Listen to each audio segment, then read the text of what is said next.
All right, let's jump right in. We're about to explore one of the most powerful and, honestly, grounding declarations in the entire Bible. It's a statement that's been a source of incredible strength for thousands of years. The Lord is my rock. Everything we're going to unpack today is built right on this foundation. Psalm 18, verse 2. And listen, this isn't just some pretty poetry. The author, David, is laying down a serious theological truth here. He's making a huge claim about who God is and how that directly impacts our lives, our reality. So let's explore what that actually means. Let's just be honest for a second. Does your life, right at this moment, feel just a little bit unstable? You know, like you're walking on ground that could shift at any minute? This isn't some new feeling, and it's definitely not unique to you. It's a really fundamental part of the human experience. For so many of us, especially in college, that instability looks something like this.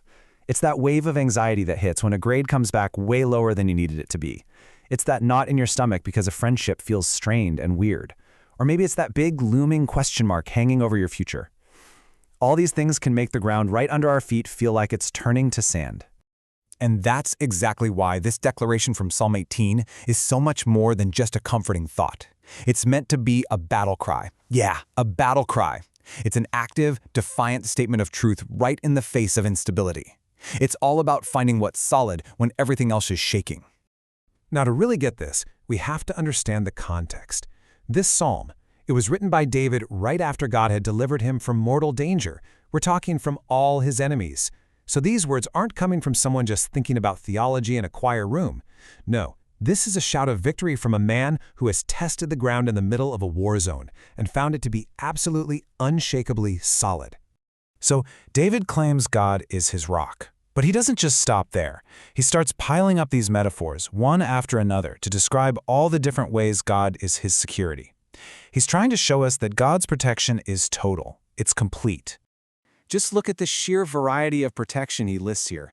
David isn't just being repetitive for effect. Each one is different. A rock means stability. A fortress is for a long siege. A deliverer is an active rescuer. A shield is for direct, head-on attacks. His point is just brilliant. No matter what kind of danger you're facing, God is the specific kind of protection you need in that exact moment. And this just perfectly illustrates the choice we all have to make, right? We are so tempted to build our stability on the stuff in that left column. Getting the good grades, having the solid 5-year plan, feeling secure in our relationships. And hey, those aren't bad things, but they're sand.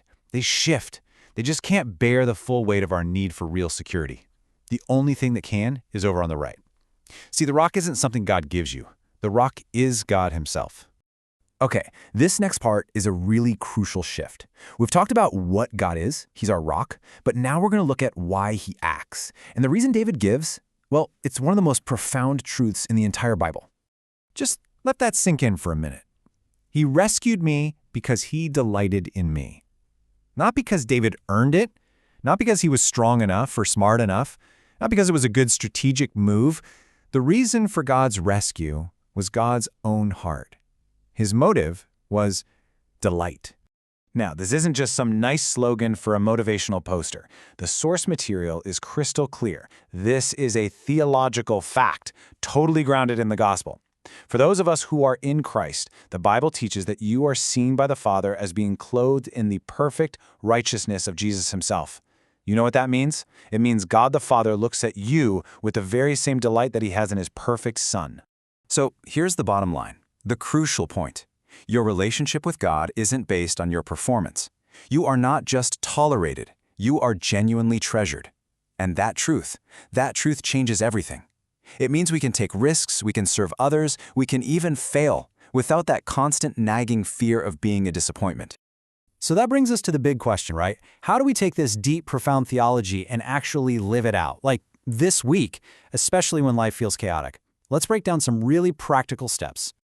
Okay, first, name it. What's the specific thing that's making you feel unstable? Say it out loud to God. Second, memorize Psalm 18, verse 2.